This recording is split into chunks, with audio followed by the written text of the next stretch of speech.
നിനക്കിപ്പോൾ ഇത് പറഞ്ഞാൽ മനസ്സിലാവില്ല, നീ ഒരു അമ്മയാവട്ടെ, അപ്പം നിനക്ക് മനസ്സിലാവുന്നില്ല. ഈ ഒരു ഡയലോഗ് കേൾക്കാത്ത ഏതെങ്കിലും മക്കളുണ്ടോ?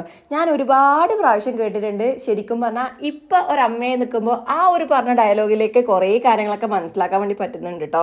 ഞാൻ പറഞ്ഞു വരുന്നത് നമ്മുടെ ബുദ്ധിമുട്ടും പ്രയാസങ്ങളൊക്കെ കുട്ടികൾ അറിഞ്ഞു വളരണം എന്നുള്ളതാണ് എൻ്റെ ഒരു അഭിപ്രായം. നിങ്ങൾക്ക് ആ ഒരു അഭിപ്രായത്തോട് യോജിപ്പുണ്ട്? പണ്ട് ബുദ്ധിയും ബോധമൊന്നും ഇല്ലാത്ത പ്രായത്തിൽ ഒരുപാട് വാശി പിടിച്ച് കരഞ്ഞ് പല ആഗ്രഹങ്ങളും ഞാൻ നേടിയെടുക്കാറുണ്ട്. പക്ഷെ ഇപ്പം ഞാനൊരു അമ്മയെ നിൽക്കുമ്പോൾ അതൊന്നും വേണ്ടിയിരുന്നില്ല എന്നൊരു തോന്നൽ എനിക്ക് വരാറുണ്ട് കേട്ടോ. അപ്പോൾ ഞാൻ പറഞ്ഞു വന്നത് രമണ, സ്കൂളൊക്കെ തുറക്കാനായിട്ടുണ്ട്. ഒത്തിരി ചെലവും കാര്യങ്ങളൊക്കെ ഉള്ള ഒരു സമയമാണ്. ഈ ഒരു മഴക്കാലം കൂടി ആയപ്പോൾ സാധാ ജോലിയൊക്കെ ചെയ്തിട്ട് കുടുംബം നോക്കുന്നവർക്ക് ഭയങ്കര ഡിഫിക്കൽട്ട് ആയിട്ടുള്ള ഒരു സമയം തന്നെയാണല്ലേ. ബുക്കും ബാഗും കൊടയൊക്കെ പുതിയത് വാങ്ങിച്ചോ, അതിന്റെ കൂടെ ചെറിയൊരു ചെലവ് ചുരുക്കുന്ന രീതിയിലൊരു കാര്യം ഞാൻ പറഞ്ഞിട്ടെ. ഇതുപോലെ ഡ്രസ്സൊക്കെ വാങ്ങിക്കുമ്പോൾ കിട്ടുന്ന കട്ടിയുള്ള കവർ ഉണ്ടല്ലോ, അത് വെച്ച് നമുക്കൊരു കിഡിലിന് ഐഡിയ ചെയ്യാം. ഇതുപോലെ നമ്മൾ തെർമാക്കോളിൽ ചെറിയ ചെറിയ മോൾഡ് ഉണ്ടാക്കിയതിന് ശേഷം പ്രസ് ചെയ്ത് കൊടുക്കുകയാണെങ്കിൽ നല്ല അടിപൊളിയായിട്ടുള്ള ഡിസൈൻ കിട്ടും. അത് വെച്ചിട്ട് ബുക്ക് കവർ ചെയ്യുകയാണെങ്കിൽ നല്ല ക്ലാസി ലുക്ക് ആയിരിക്കും. അപ്പോൾ ഈ ഒരു ഐഡിയ ഇഷ്ടപ്പെട്ടില്ലെന്ന് പറയാം. ഏത് കവറാണ് കൂടുതൽ ഭംഗി എന്ന് പറയാൻ മറക്കല്ലേ.